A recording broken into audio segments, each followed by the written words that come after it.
Next one starts off saying, why do so many people go missing after crashing their car?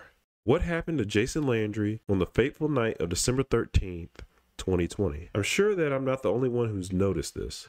It would seem that an alarming number of people go missing after crashing their car. Jason Landry is a recent and notable example of this phenomenon. The case. Jason Landry was a 21-year-old college student studying at Texas State University. He was last heard from on the night of December 13th, 2020. Police were able to obtain information about his movements that night via phone triangulation. He left his apartment in San Marcos, Texas to visit family in Missouri City, Texas for the holiday season. He left at 10:55 p.m. to make the journey. This drive would typically take 2.5 hours, but Jason did not make it to his family's home and hasn't been seen or heard from since. At 2 a.m., Jason's father awoke to a phone call from a police officer stating that he had found his son's car crashed and abandoned on a desolate road in Lulling, Texas. Bearing in mind that Lulling is in the opposite direction of Missouri City, meaning that Jason should have not been there. Jason's car was found roughly a half hour after midnight. It appeared that Jason had lost control of the car.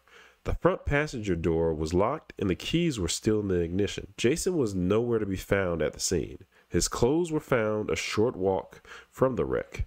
It would seem that the police were unaware of the fact that Jason was missing, as Jason's father had to collect Jason's clothes belonging as evidence and take it into the police station. He alerted authorities to the fact that his son was missing.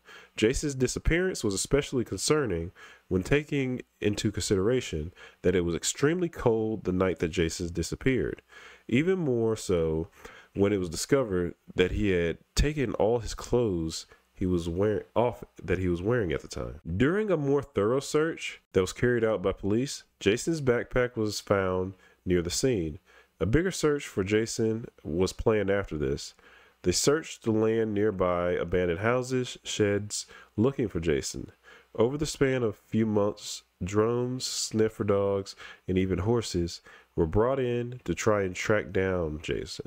Unfortunately, these efforts would be fruitless as Jason has never been found. Oof, man. The author also puts other notable cases of disappearing people after car crashes: Shane Donnelly, Brandon Swanson, Jason Shannon, and Patricia Meehan. And it kind of ends there. He puts some other stuff. I'll give my thoughts and I'll go into the comments like I usually do. So a couple things come to mind. I'm not sure if he saw a girl or not, but it doesn't seem like anybody else is in the car. Some other evidence should have popped up if he was going to see a girl or whatever. That would be my main thought of why you would be driving a different direction. Because a boy 21, what other reason is he, especially in college? He was like, hey, yeah, I'm gonna come see y'all, but yeah, I'm gonna go see her first.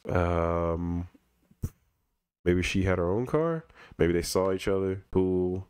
My man might got tired, crashed. Yeah, I think I would say if I was placed in that situation, I would need to check to see if he was dating anybody. Because if he was dating somebody, then I think that might give you more leads to that case and see where that person lived. Because where was this during the holidays? Let me go back. When was he driving? Yeah, it says holiday season. So what other reason would a 21-year-old guy go the opposite direction of where their parents would stay? In my opinion, for me, it would be to go see a girl. And then I'll be like, hey, I'm coming for the holidays. Cool. She called me and be like, yeah, I'm gonna go see her real quick. Now, did they meet up somewhere? Possibly. He met her at her house. They met up somewhere. I'm not sure of the time of night. Actually, it did say. Did it say 10:55? He left at 10:55 to make the journey. It was already late at night. So either, I'm going to just take a guess, either he was leaving from her house or he had planned to meet his family. And because if they're saying it would take 2.5 hours, he wasn't getting there till about 1 o'clock anyway, like 1:30 in the morning.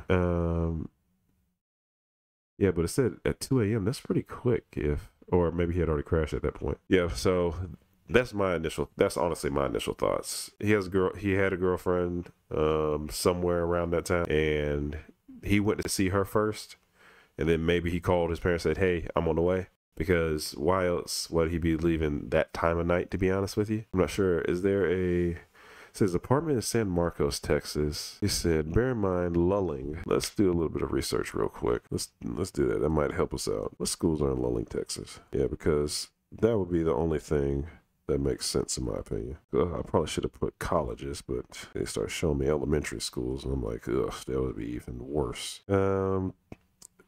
Let's see. It says near Lulling. I don't want to click into the site, but Texas Lutheran, St. Edward's University, Huston, Tilliston University. So maybe one of those colleges is over there. And that's the only thing I could think of. The comments kind of get a little dark, so be prepared. Somebody said the behavior in this case sounds like either someone who was under the influence of drugs or they had a head injury. Somebody under that puts, I worked in residential mental health, and we often get clients that crash their car or get stranded with their car in the middle of nowhere, nothing on them, when the psychotic maniac taking off their headphones sound like a psychosis thing to me. I actually just had a client discharged who was found by his mom wearing only women's panties in his car after running out of gas during a manic episode. All right. Unfortunately, not everyone is able to or has someone they can call for help, especially if they're paranoid. That is interesting.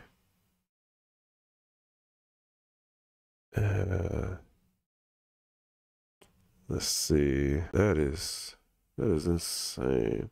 So I said if it was extremely cold, then it would be a paradoxical undressing due to hypothermia. Right under that was my first thought, but it's strange that the clothes were found so close to his crashed car. You would think he wouldn't be too far off to what he was naked and that close to succumbing to the weather. Another scenario. They need to see if there's some DNA. They need to see if there's some DNA or something out there, because something making me think it was a woman. Because why is he taking his? Why would he be taking his clothes off? I don't know. The drugs thing, that could be something. Especially if he actually does get in a car crash because he falls asleep while he's in the car and then doesn't know what to do, or he did suffer a head injury. That sounds like the Noah Dunaway case, something similar, when he got hit by the bus.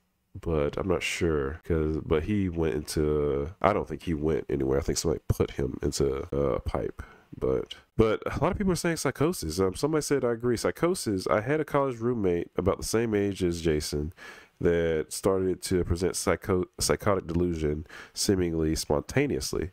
I think you'd assume there would be signs predating an episode, but she was completely normal outwardly until one day she was upset about something her professor said to her that made her feel like he was stalking her. Over the course of 2 days, she didn't sleep, voices in her head kept her awake, and the stalking paranoia turned into full-blown psyop conspiracy leveraged against her by the CIA, who implanted something into her head. All right. When she started trying to elope on foot, because she was convinced she needed to get to a town across state for help, we called emergency services and she was taken to a mental health facility. She has since been diagnosed with schizophrenia, but her family told us they had never had any issue with that from her before. They were dumbfounded. Wow. Okay, so somebody else as an LPC, they say, I'm an LPC, I agree with you. Undressing occurs quite frequently with psychosis. Secondly, I've worked in crisis units and urgent recovery centers, and likewise, we've gotten quite a few people who take off in manic episodes, which can include psychosis and paranoia, and somehow have a run-in with PD who bring them in. Police department, maybe.